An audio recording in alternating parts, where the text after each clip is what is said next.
Interior Minister Rana Sanaullah said that the recently held meeting of the National Security Committee, the highest forum for coordination on security issues, had decided that there will be no talks with any terrorist or militant group. He further said that the NSC had concluded that talks, if needed, should be carried out with the Afghan government so that the importance of the Doha Agreement, wherein the country had vowed to not allow its soil to be used against others, could be stressed. किसी भी ऐसी तंजीम से या किसी भी ऐसे फ़र्द से जो आवाम के ख़िलाफ़, रियासत के ख़िलाफ़ दहशतगर्दी में जो है वो मुलव्वस हो, ऐसे वाक़यात में मुलव्वस हो, उसके साथ बातचीत या मुज़ाकरात वाली जो बात है, ये नेशनल सिक्योरिटी कमेटी का जो अजलास हुआ है उसमें अस्करी और सियासी क़यादत मौजूद थी। ये बड़ा वाज़े तौर पे ये रिज़ॉल्व हुआ है कि दहशतगर्द किसी भी फ़र्द या तंजीम से जो है वो मुज़ाकरात नहीं होंगे।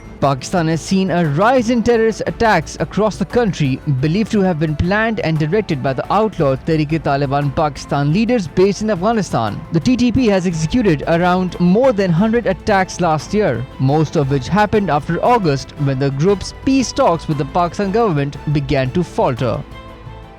Former Prime Minister and PTI chairman Imran Khan has accused the PMLN-led government of hatching his failed assassination plot similar to the murder plot of slain former Punjab Governor Salman Taseer to put blame of his murder on religious fanatics. The former premier claimed that two plans were made to assassinate him. उनको पता था कि अगर मुझे इसी तरह कत्ल करते हैं तो उनके ऊपर आ जाएगी, तो उन्होंने एक और प्लान लेके आया, और प्लान कि जी सलमान तासीर टाइप कत्ल हो, दीनी इंतहा पसंद जलाल और जोश में आके उसने इमरान खान को कत्ल कर दिया। ये प्लान बना। Speaking about the investigation into the Wazirabad attack, Imran said there were 3 shooters who used different weapons in the attack. Concluding his address, Imran appealed to the Supreme Court to ensure justice in the Wazirabad attack and hold powerful people accountable.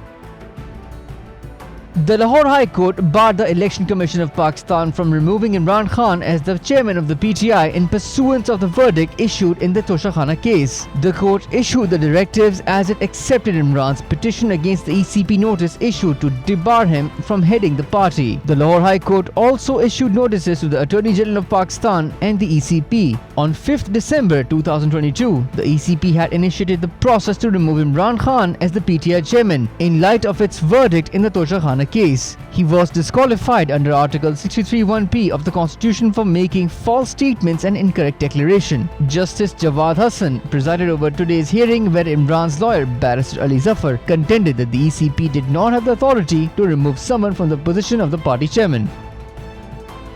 Afghan Taliban spokesperson Zabiullah Mujahid said that a network of Daesh militants involved in the attack on the Pakistan's embassy in Kabul has been killed in an operation. On 2nd December 2022, the embassy in Kabul came under attack with chargé d'affaires to Afghanistan Ubaidur Rahman Nizamani targeted. Nizamani was unscathed, but his guard was critically wounded. The banned Islamic State group's Khorasan chapter, the ISKP, had claimed responsibility for the attack, confirming that it was targeting the Pakistani envoy. The Afghan government spokesperson confirmed today that the militants killed in the operation were also involved in a bomb attack near a military airfield in Kabul and several other areas.